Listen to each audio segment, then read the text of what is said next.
Bonjour tout le monde et bienvenue à ce deuxième épisode du Seb Show dédié à Occupation Double Grèce. J'espère que vous allez bien. Si vous voulez vous abonner à la chaîne, activer les notifications, m'ajouter sur Facebook, sur Twitch ou laisser vos commentaires, ben ça se trouve tout en dessous du vidéo, donc laissez-vous aller et ça va me faire plaisir soit de vous ajouter sur les autres plateformes, soit de lire les commentaires que vous avez laissés et de vous répondre. Donc, on va commencer tout de suite sur Occupation Double par rapport au petit voyage qu'il y a eu au Kenya. C'est quand même c'est un beau petit voyage, ça a été intéressant à voir, des belles images.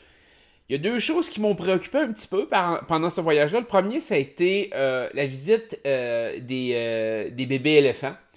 Super cute, vraiment super cute, j'ai rien à dire, c'était le fun à voir. Puis le seul problème de tout ça, c'est que je sais pas si vous avez été comme moi là-dessus, mais j'éprouvais plus de sentiments, puis il y avait plus d'histoire autour des bébés éléphants que de certains joueurs dans Occupation Double. Tu sais, il me semble que j'avais le goût de continuer l'aventure avec les éléphants. Tu sais, il y a certains joueurs que je serais comme décoller le site, on va mettre un bébé éléphant. Tu sais, il me semble que ça va être plus intéressant de voir. Tu sais, je sais pas, mais quand t'arrives et tu fais comme le bébé éléphant là, a plus de temps d'antenne que toi, là. Je sais pas. Ça me préoccuperait un petit peu. Mais ça donne une idée à quel point il y a certaines personnes qui ont comme. Je dirais pas qu'ils ont pas de profondeur, mais en tout cas qu'on voit aucune profondeur à la télévision. Il me semble qu'il y a des histoires qui sont inexistantes. En tout cas, du moins pour l'instant. On va voir, peut-être qu'avec le temps, ça va se développer. Mais ouais, bébé éléphant, vous auriez pu le mettre dans la maison, il n'y a pas de trouble. Ramenez-les, puis ça va être numéro un. Je suis certain qu'il va avoir un beau développement, puis il risque de gagner Occupation Double Grèce. Moi, j'ai quand même bon espoir à ça. Hein. Je vais peut-être mettre un petit vote. Mais, non, mais sérieusement, c'est ça m'impressionnait de dire, bon, Dieu, on est rendu là, on regarde le voyage, puis ça a passé plus de temps que sur certaines personnes qui sont dans les maisons. Wow! Sérieusement, en termes de minutes, là, tu sais, puis je dis ça vraiment pour. Je comprends que souvent il y a des activités de groupe, on voit la personne, mais je veux dire, vraiment connaître un individu, tu sais, toute l'histoire du bébé éléphant avec son genou qui s'était fait tirer. Man, il y a du monde qui n'ont même pas eu ça dans l'Occupation Double. Là. Ils n'ont même pas d'histoire, il n'y a rien. C'est des personnages vides. C'est le néant. Mais le bébé éléphant, lui, il a son histoire. Damn! Alors, bref, ce que je voulais vous emmener par rapport à l'Afrique, c'est peut-être le point par rapport à l'élimination d'Alexandra. Le fait que... c'est ça qui m'a un peu gossé. Parce que, qu'on le veuille ou non, le voyage est censé être quelque chose de positif. OK? C'est censé te rapprocher de quelqu'un, te faire connaître un peu par rapport à cette personne-là, partager un certain moment avec. Et moi, j'ai l'impression que cette année, l'année passée à Bali, je pense que ça n'a pas fait le même effet quand ça a été Philippe et Jessie qui sont partis. Parce que j'ai vraiment l'impression que la saison passée, ils sont partis moins longtemps. Tu sais, si c'est une journée et demie, dans une semaine, ça stoffe bien. Tu es capable de faire d'autres activités. Tu es capable de faire plein d'affaires pour connaître les autres et de te faire apprécier. Et je pense que c'est pour ça que Philippe et Jessie, l'année passée, ont réussi à survivre au premier voyage facilement. Mais dans ce cas-ci, on a vraiment eu l'impression que Alexandra et ses Jonathan sont partis toute la semaine.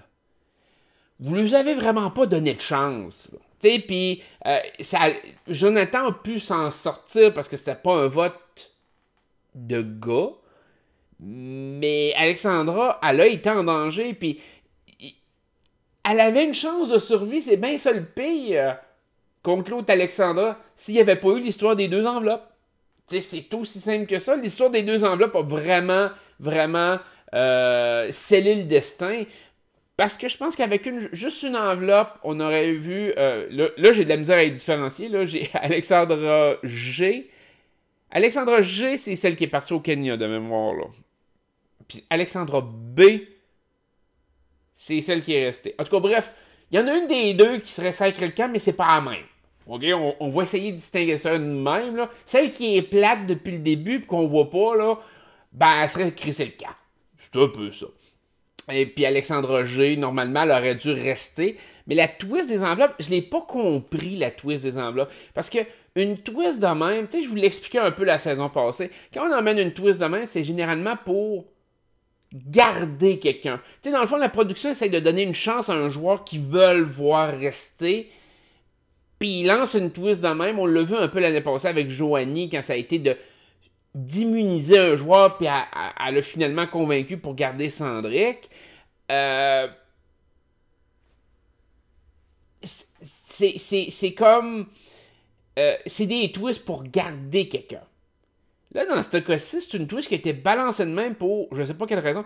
Et j'ai de la misère à concevoir que ça va être une twist qui va rester. Pour la simple et bonne raison que cette semaine, t'as Christina qui peut en immuniser 3. Hey man, si t'en immunises 3, si ta nouvelle en immunise 3 et qu'il te faut 2 enveloppes, là, on s'entend-tu que le potentiel de partir, là, il est faible? Là? Je veux dire, là, il y a comme trop d'immunité dans une semaine versus le nombre de gars à partir. C'est comme... Fait que je sais pas si c'est une twist. Si c'est une twist qu'ils font durant toute la saison, ben au moins je vais me dire... OK, ben ils ont voulu emmener quelque chose de nouveau, mais pendant toute la saison. OK, c'est correct. Je trouve que la twist est poche, mais je la comprends. D'un autre côté, c'est que s'ils l'ont emmené juste pour un vote, moi, à mon sens, ça défavorise. Et de l'autre côté, c'est que s'ils l'ont emmené vraiment pour toute la saison, ben là, t'as un vote où ce que t'en as 3 qui vont être immunisés, c'est ridicule. Je veux dire, c'est complètement un non-sens, à mon avis. Peu importe, je trouve que ça a été bâclé comme réflexion par rapport à ça. Puis on aurait peut-être pu voir un peu plus d'Alexandra G parce que malgré tout, elle, on l'a vu. L'autre Alexandra, on l'a pas vu, mais elle a eu sa chance. C'est pas parce qu'elle l'a pas eu, elle était capable de se faire voir, elle était capable de provoquer quelque chose, puis elle l'a juste pas fait. Tant pis pour toi, t'as rien provoqué, les gars s'intéressent pas à toi. Décalisse. C'est aussi simple que ça. Je sais, regarde, t'es un poids mort à la TV. Là, on l'a un peu plus vu durant la semaine, mais encore pas tant que ça. Il n'y a pas une histoire bâtie autour d'elle. Il n'y a rien de concret autour d'elle. Fait qu'elle est encore à risque. Là. Normalement, elle est encore à risque. Donc, ça, c'est la part un peu de la twist d'élimination de dimanche passé qui m'énerve un peu dans ma tête. Par rapport à cette semaine, je ne sais pas si vous avez remarqué le fait que Phil a été montré très négativement. OK? Premièrement, les filles se sont moquées de lui. Il a été comme un peu rejeté. Christina, avec son affaire de cloche, qu'elle voulait même pas y jaser. C'est comme...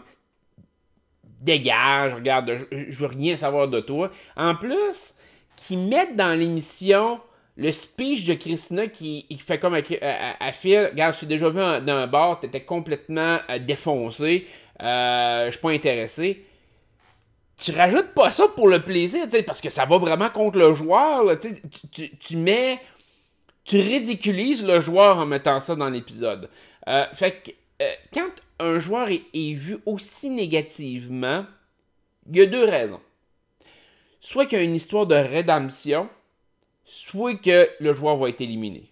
C'est pas mal les deux possibilités rendues là. Puis Phil, je le vois pas avoir une histoire de rédemption. Il a pas l'air parti de ça. C'est pas un Jaime Lannister de Game of Thrones.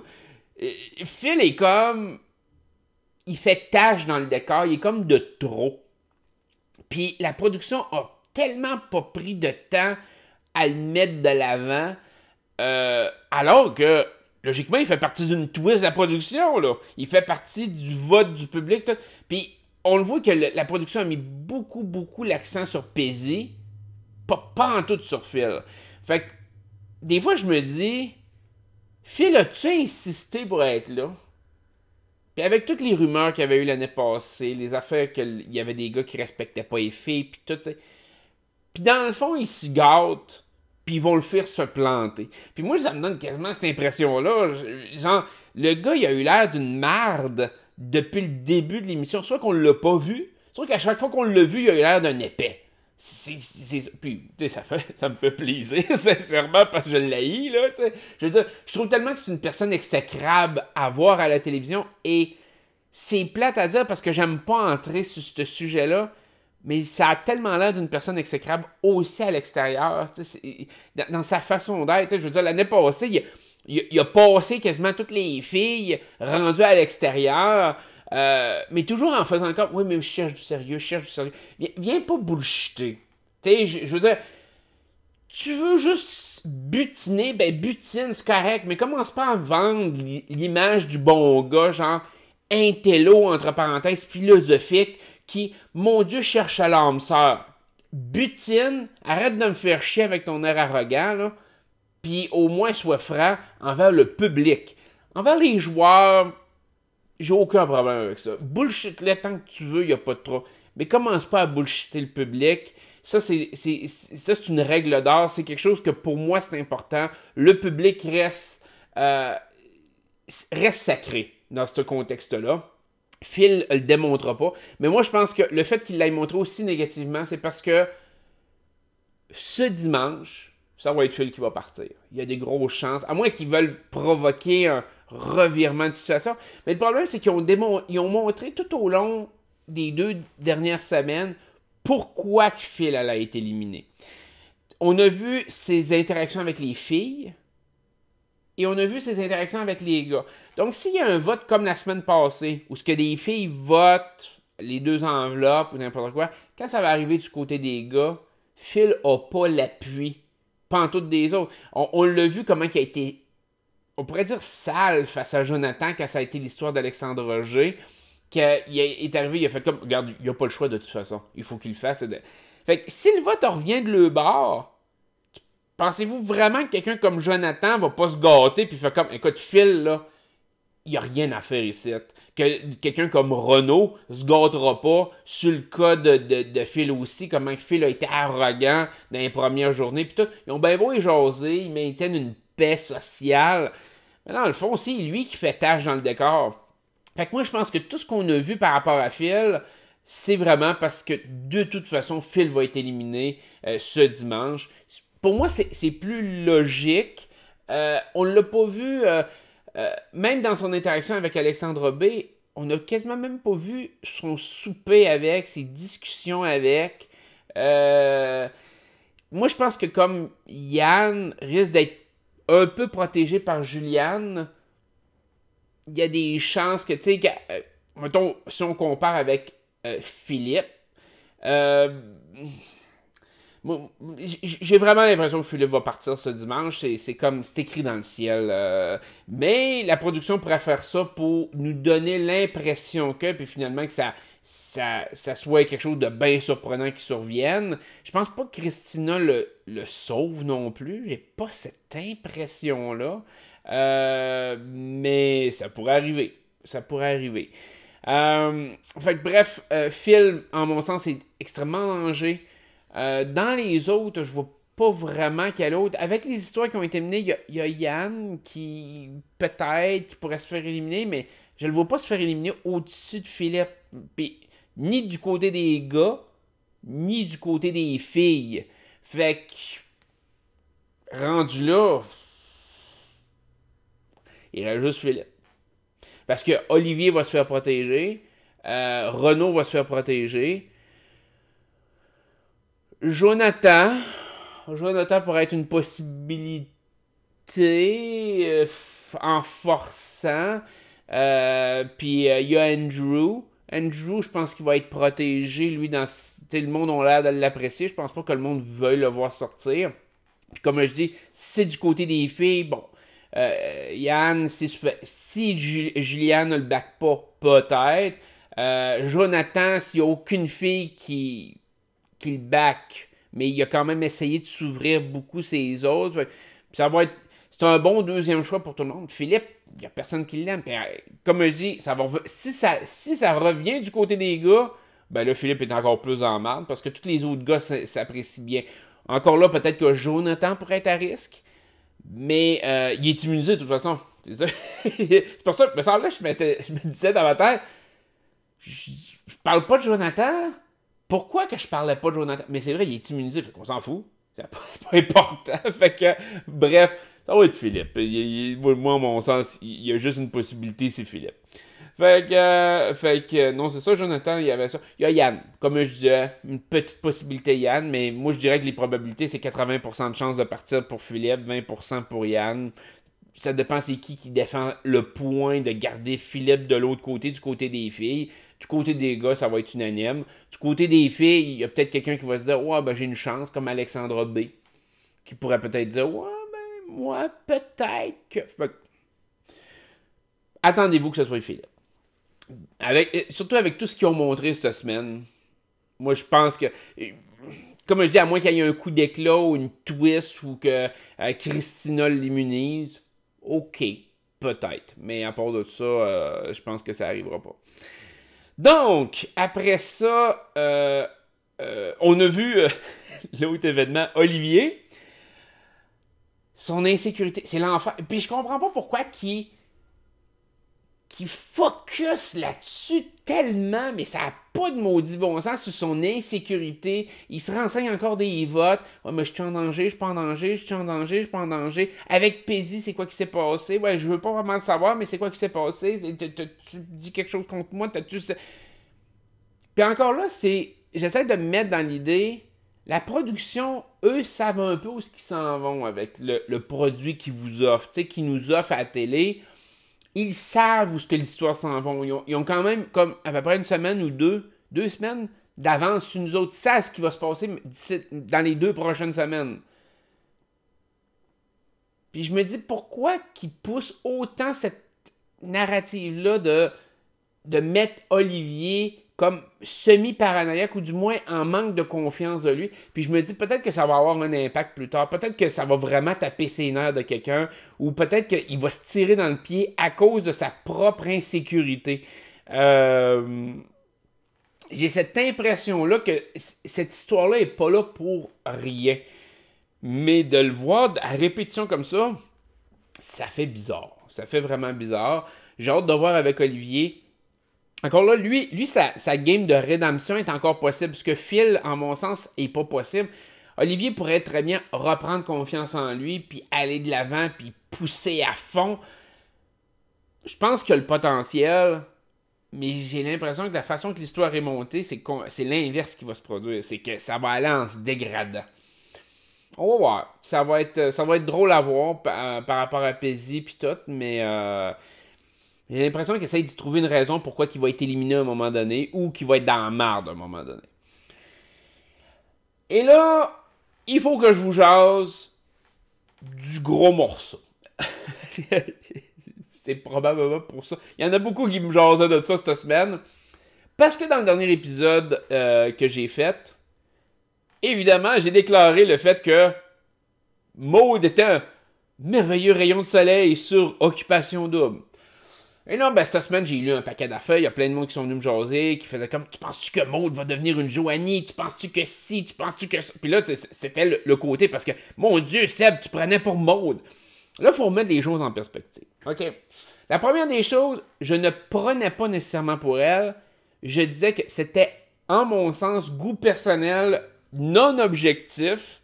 C'était la fille que je trouvais le plus intéressante et qui me permettait d'endurer un peu plus Occupation Double. Puis ça, c'est totalement honnête. Et je vous dirais que ça tient encore la route cette semaine. Est-ce que c'est la prochaine Joanie? Est-ce que ça va être celle qui va péter des coches à répétition puis tout? Non, moi je pense... je dis pas non. Mais c'est pas ça. Là, vous comparez 2 mondes différents. Là, vous êtes complètement dans 2 sphères différentes. Joanie, elle, c'était pas une question de jalousie qui motivait ses crises puis ses affaires. Joanie était vraiment instable sur n'importe quoi. OK? C'était une instabilité sur tout. Oui, il y a eu l'affaire avec Cendric un peu, tu sais. Je dirais, je vais prendre l'événement de quand Cendric s'était retrouvé avec Karine dans le spa. Puis il y avait eu un peu de rapprochement, puis Karine était allée le raconter, puis Joanie avait pété une coche. Si ça avait été juste ça, je vous dirais, ouais, ok, je comprends. Tu sais, je veux dire, c'est correct, tu sais, je veux dire, jalousie là-dessus. Tu sais, même si moi, de nature, je suis pas jaloux, fait que, mais je comprends le principe. C'est surtout ça. Mais Joanie, c'était pas ça le problème. Joanie, c'était n'importe quoi. Les affaires de la vaisselle. Le monde n'avait pas ramassé le vaisselle. Elle pétait une crise. La fille, quand elle avait couché avec Cendric, puis qu'elle était pas satisfaite, puis qu'elle a pété une crise, non, moi, je m'en vais me coucher, puis je peux pas croire, qu'il est pas satisfaisant au lit, puis là, elle va le bitcher envers toutes les autres filles dans la maison des filles. Elle reste même pas avec lui. Tout de Joanie était complètement un freak. Dans le cas de Maud, c'est pas ça, là. À l'heure actuelle, et je veux vraiment que vous vous mettiez un peu dans le contexte. Parce que, tu sais, des fois, on juge. Moi, je juge certains aspects parce que je l'ai déjà vécu. Fait que je sais que le comportement de Joanie est complètement à part. Puis c'est pour ça que je la jugeais beaucoup plus dans ses agissements en dedans. Dans le cas de Maud, faut que vous preniez le concept d'occupation double. Je vais me faire l'avocat du diable. Tu sais, je vais essayer de vous expliquer le point de vue de Maud. Parce que je le sais qu'il y en a plusieurs qui espèrent qu'elle pète une crise puis que ça Puis peut-être que ça va arriver, peut-être qu'elle va péter des crises, puis peut-être que ça va être hallucinant à quel point ça va être atroce, puis peut-être qu'on va en rire dans 2 semaines, puis que même moi, je vais habituer à plein. Mais pas aujourd'hui. Aujourd'hui, je veux quand même me remettre par rapport au jeu d'occupation double, ok?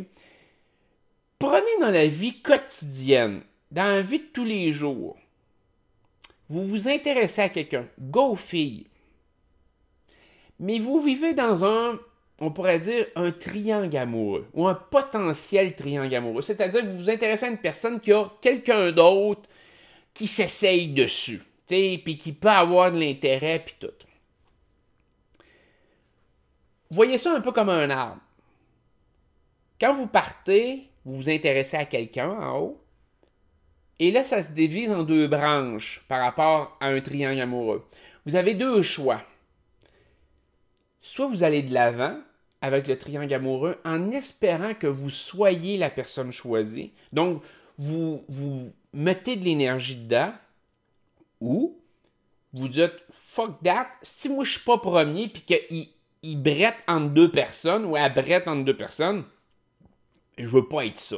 Je veux pas être un premier choix, mais tu sais, avec un mais à côté ou peu importe. Fait que fuck this, moi je me débarrasse de cette personne-là, puis je vais aller chercher une personne qui me considère déjà premier dès le début.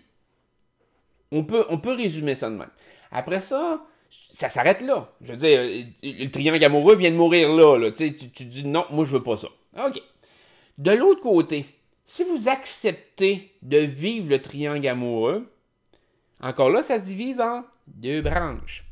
La première, vous réussissez à gagner le cœur de l'autre et vous sortez finalement avec. La seconde branche, c'est vous échouez puis vous êtes un 2e choix. Dans la vie de tous les jours, toutes ces branches-là sont légèrement insatisfaisantes à certains degrés. Si vous choisissez de ne pas aller dans le triangle amoureux, vous pouvez vivre peut-être sans regret, mais peut-être que vous allez vous dire « Ouais, peut-être que j'aurais dû essayer, peut-être que laisser aller, peut-être qu'il ne s'intéressait pas vraiment à l'autre, mais il était confus, il vient de sortir d'une relation. » Vous allez peut-être vous trouver un paquet d'excuses qui va faire comme « Peut-être que ça l'aurait fonctionné. » Peut-être pas. Peut-être que vous allez vous retrouver tout seul pendant un méchant bon bout de temps aussi. De l'autre côté, si vous choisissez au-dessus de l'autre, vous allez quand même avoir eu l'impression qu'il y a eu quelqu'un qui vous a bretté, qui a peut-être couché avec, qui a peut-être eu des sentiments, qui a peut-être eu d'autres choses pendant que vous autres, vous vous intéressiez à cette personne-là. Et finalement, le pire cas de scénario, c'est vous avez mis toutes les énergies, vous avez mis toutes vos qualités de l'avant, vous vous êtes investi émotionnellement face à la personne et vous vous faites rejeter pareil. C'est humiliant, c'est chiant, Puis tu peux te mettre en boule rendu chez vous en pleurant, puis en faisant comme c'est un esti de trou de cul, c'est une maudite, maudite chienne. Ok? C'est un peu ça. Tu sais, je veux dire, c'est le principe. Quand vous êtes dans la vie de tous les jours, vous pouvez vous enfermer chez vous. Vous pouvez arriver puis avoir des amis de filles qui viennent vous réconforter, puis c'est un maudit chien sale, puis ils vont vous emmener vos bouteilles d'alcool, ils vont vous... Puis prends un verre, puis il y a d'autres gars, il y a d'autres ci, il y a d'autres ça. OK. Là, essayez de transposer ça dans Occupation Double. Là, tu vis pas une humiliation à TV dans le privé où ce que au pire du pire, il y a juste tes proches qui vont le savoir puis ils vont venir te réconforter. Tu peux le vivre face à des centaines de milliers de téléspectateurs. OK? Pas juste ça. Tu as un prix à la fin. Tu as un but quand même à atteindre. Tu as la victoire du jeu, tu as la victoire de l'amour, tu as plein d'aspects qui rentrent en ligne de compte. Donc, on va reprendre notre petit tableau de nos petits triangles. Si, mettons, vous êtes dans le cas de mode, puis vous êtes, regarde, je suppose que Renaud se situe là-dedans, Christina, moi. Fuck that shit! Moi, je m'en calisse de Renaud, puis je pars de mon bar. Parfait. À part la tête haute. Mais elle peut plus gagner le jeu. C'est plate. Mais dans une situation comme ça fait en sorte que elle est prise avec le côté de si, mettons, c'est non, j'arrête Renaud puis je m'en vais vers un autre gars, entre autres. Il n'y a aucun autre gars qui va se dire qu'il était le premier choix. Tu sais, je veux dire, essayez de vous imaginer la personne qui regarde ça puis c'est comme tu le sais que Maude a switché de Renaud parce qu'il y en avait un autre qui te gossait. Ben, toi, t'es le deuxième choix parce que Renaud était pas disponible. Pas parce que t'étais le hot de la gang. Tu sais, elle t'a pas choisi toi. T'es comme le bouche-trou de service, genre, ben, je vais peut-être gagner avec toi, puis regarde, on se splittera rendu à la fin. C'est un peu ça. C'est ça l'idée. Fait qu'il y a aucun gars qui va vouloir vraiment vivre ce genre de relation-là, puis avoir l'air de tout ça à la TV. En tout cas, je suppose qu'il y a aucun gars qui va vouloir vivre ça.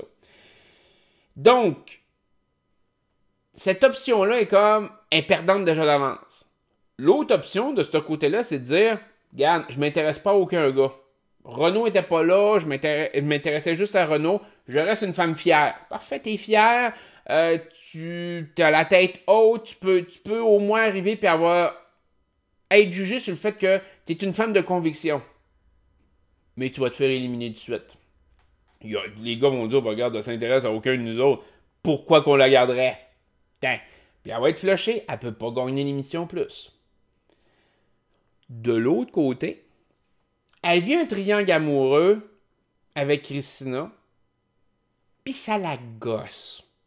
Parce que elle se compare à Christina, elle voit pas la raison pourquoi Renaud peut s'intéresser à Christina plus qu'à elle. Dans le sens que elle comprend pas le fait que ils sont tellement comme différents d'une certaine façon qu'elle comprend pas pourquoi il peut s'intéresser aux deux en même temps. Donc là, elle est pognée dans le fait de dire OK, ben je me risque. Parce que c'est sa seule chance de victoire rendue là. Si elle veut gagner le jeu, il faut qu'elle se risque avec Renaud. Elle est comme obligée. Elle s'est trop dévoilée rapidement, stratégiquement. Là. Elle a trop mis l'emphase, l'accent sur Renaud et pas ses autres. Et elle s'est cloîtrée dans ce pattern-là. Et c'est la même chose, mettons, avec Piedi et Olivier. Entre autres, c'est la même chose qui peut lui arriver. Donc, là, elle est pris là-dedans. Ça la fait chier. Elle comprend pas. L'autre, Renaud, il montrait bien de l'intérêt avant. Là, a l'air un peu plus divisé. Lui dit qu'il est divisé. Puis là, il faut qu'elle vive ce feeling-là, genre d'élastique, à répétition. Tu fais comme, ouais, mais écoute, tu m'intéresses, mais tu sais, j'ai un autre choix sous la main aussi qu'il faut que je considère. Elle n'a pas d'autre choix. Là, elle est séquestrée dans son choix. Elle s'est assez inclus dans cette situation-là. Puis, comme je dis, c'était vraiment pas brillant stratégiquement, mais elle a fait le move, peut-être parce qu'elle croyait vraiment. Excusez-moi. Peut-être un coup de tu sais, je veux dire, elle y a cru. Puis là, elle se retrouve dans cette situation-là. Puis c'est une situation que là, elle s'imagine, parce que tu veux pas, ça te trotte dans la tête le fait de dire, écoute, tout le Québec est en train de voir ça, là. Tout le Québec, j'ai la pression du Québec, ses épaules, que je suis en train peut-être d'avoir l'air de la conne de service, de l'épaisse, parce que je m'embarque dans un triangle amoureux, alors que je serais peut-être pas choisi. Et d'avoir cette pression-là, ses épaules, alors que l'autre fille, elle vient d'arriver, elle s'en calisse, elle est comme ben zen de faire comme, écoute, moi je viens juste foutre la manne un peu là-dedans. Tu sais, moi, elle est sur l'attaque. Maud est sa défensive. Deux modes différents parce que Christina, elle a pas. Elle a pas besoin de défendre son territoire. Elle essaye de conquérir un territoire. Maud, elle, c'est un territoire que, en son sens, elle avait déjà conquis. L'intérêt était déjà démontré.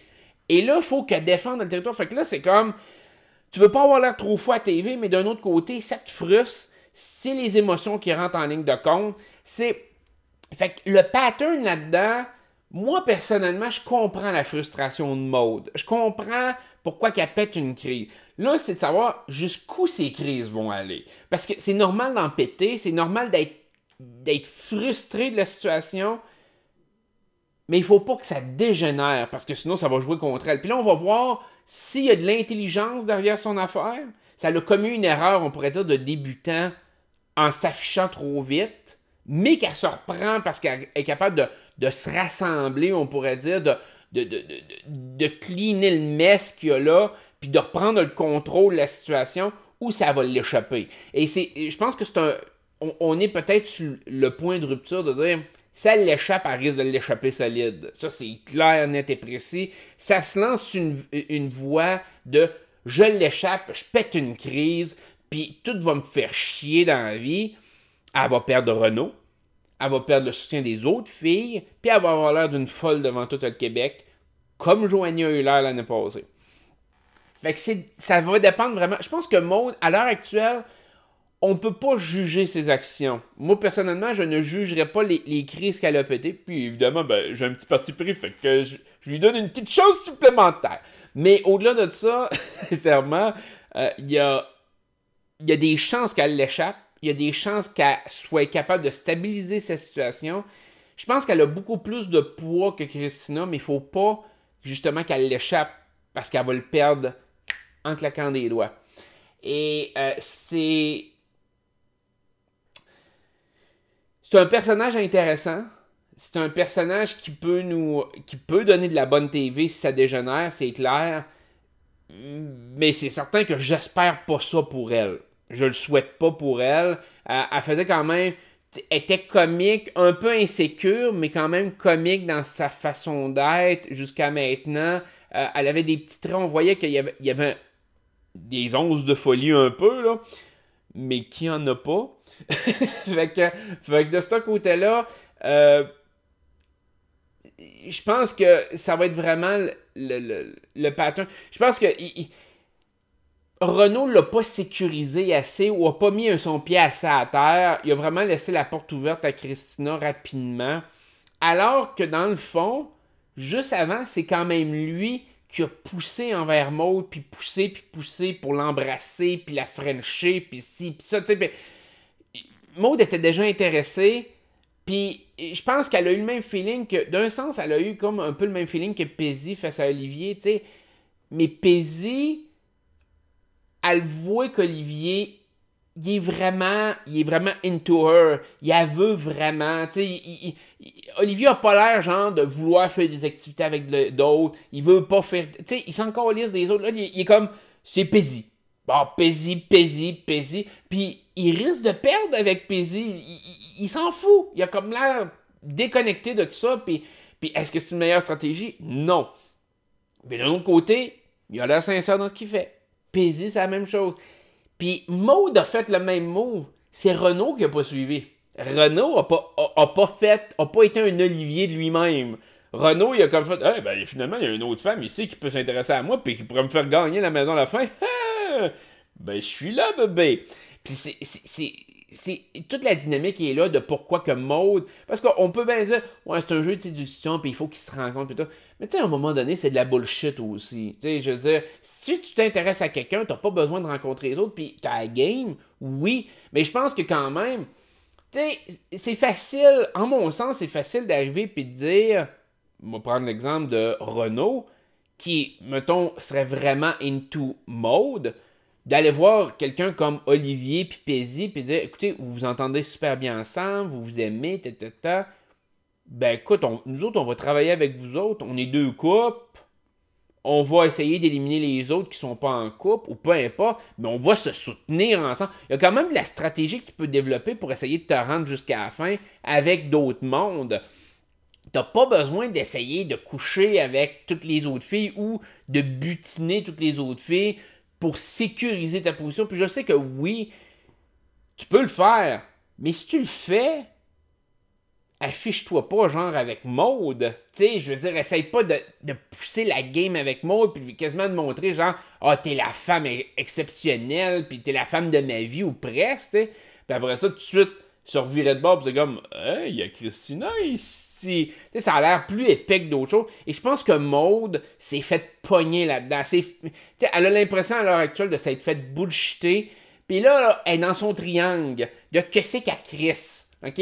De où c'est qu'elle s'enligne là-dessus. Je décolle-tu parce que, par honneur, de dire, moi je m'en vais, puis regarde, je jouerai pas ce genre de game de triangle amoureux de bâtard, mais il faut que je dise adieu à la maison, puis au prix à la fin, ou je m'embarque dans un triangle amoureux, puis j'ai un 50-50% de chance d'avoir l'air de la conne qui sera même pas pris à la fin, qui gagnera pas à la maison, puis qu'en plus va s'être fait niaiser pendant une saison complète, puis que peut-être Renaud va avoir couché avec devant tout le Québec, va être capable de s'en vanter, puis finalement ça n'aura rien donné. Fait que je reviens sur le fait que ça, c'est mon côté avocat du diable pour expliquer les crises de mode jusqu'à maintenant. Est-ce qu'il y a autre chose en arrière de ça? Comme je vous dis, c'est peut-être une crise de folle. Ça l'est peut-être. Elle va peut-être péter un hostie de plomb puis ça va être superbe à la TV. Puis oui, j'avoue qu'en regardant les émissions, on se dit, ils ont l'air à la montée dans cette direction-là. Ils ont l'air à bâtir l'histoire dans cette direction-là, fait que ça s'annonce pas bien pour elle. Sérieusement, si je suis les trames narratives traditionnelles de ce genre d'émission-là, ça regarde pas bien pour elle. Mais elle a une chance de se rattraper. Là, c'est de savoir, est-ce qu'elle va la prendre? Ça, c'est une autre question. Fait que, ça résume un peu la semaine. Il y avait quand même pas mal de stock à mes yeux, mais je pense que j'ai quand même focusé sur certains éléments plus précis. Dimanche, élimination de Phil. Je pense que c'est, à moins qu'il soit protégé par Christina, mais je pense que Phil a des bonnes chances de partir. Maude à surveiller. Maude est dans un gros conflit interne par rapport à ce genre de triangle amoureux-là. Je veux dire, je pense que la majorité du monde réagirait un peu comme elle dans ce genre de situation-là. Fait que, à date, j'y en veux pas. À date, je considère pas que c'est une Joanie. Je considère juste qu'il faut qu'elle fasse attention. La semaine prochaine, on verra si j'ai le même speech. C'est certain, je vais vous revenir là-dessus parce que de toute façon, mes yeux sont axés sur le monde. Fait qu'il n'y a pas de problème. Fait que, puis sinon, ben, pour le reste des activités de la semaine, ça a été bien. Rien d'explosif, rien de... Bon, il y a eu Jonathan qui a choisi Pézy, que j'ai pas compris trop. Mais bon, ça c'est une autre histoire. À date, ça n'a rien créé, ça n'a rien fait. Fait que, comme je vous dis, ce qu'on surveille, on surveille l'histoire Maude, Renaud, Christina. À l'heure actuelle, c'est pas mal l'histoire du jeu. On a Olivier Pézy aussi. Phil qui va être probablement éliminé. S'il n'est pas éliminé, là, ça peut créer peut-être quelque chose. Ça, j'ai hâte de voir s'il y a des filles qui jouent stratégiquement pour le vote. C'est-à-dire, on va garder Phil parce que Phil, on le sait que de toute façon, il crée la merde de l'autre bord. On élimine-tu un gars qui est déjà en couple? là, on pourrait voir un affaire comme Olivier ou Renault. Tu sais, mettons, là, on extrapole, mais un coup d'éclat, oui, ça peut arriver. Mais j'ai hâte de voir. Fait que je vais vous laisser là-dessus. Passez une excellente journée. Prenez soin de vous autres. Puis de toute façon, on se retrouve. Je sais pas si je vais faire 2 épisodes la semaine prochaine. J'en ai pas fait cette semaine. Ça dépend toujours de la quantité de stock et de mes horaires. Fait que de toute façon, je vais les publier sur Facebook comme toujours et sur YouTube. Fait que prenez soin de vous autres. Puis je vous dis à la prochaine. Bye bye.